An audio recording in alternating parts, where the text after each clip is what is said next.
Осындай ерекше тіске басар шықты. Жасалу оңай.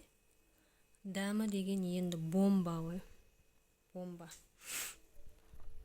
Дастарханда да өте әдемі көрінеді. Қайырлы күн достар. Бүгін осындай ерекше тіске басар дайындаймыз. Ең бірінші бізге керек осындай дөңгелек лаваш. Оны кесу үшін осылай бүктеп аламыз. Мына жерде менде балдың ыдысының қақпағы. Асхананың қайшысымен осылай дөңгелек етіп кесіп алдым.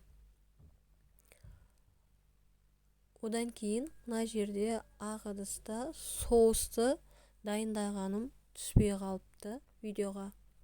Оны ауызша айтып өтемін, және видеоның астына да жазып кетемін. Ең бірінші творожный сыр, 2 шай қасық, 2 ас қасық майонез және кішкене укропты майдалап турап, барлығын араластырамыз. Лаваштың үстіне бірінші мен соусты жағып қойдым.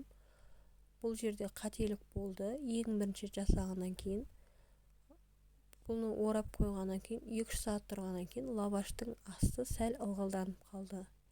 Ал сіздер ең бірінші лаваш, одан кейін салат жапырағын қойып, оның үстіне соусты жағып, және осылай ұзыншалап барлығы туралған помидор, қияр, колбасаны салып, осылай орап, осындай қара оливкемен сәндеп қойсаңыздар болады.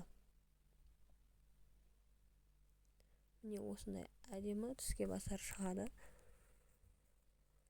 Салат жапырағы, соус, ұзыншалап туралған колбаса, ұзыншалап туралған қияр және помидор барлығын 2-3 штуктан салсаңыздар да жетеді. Орағанға ыңғайлы.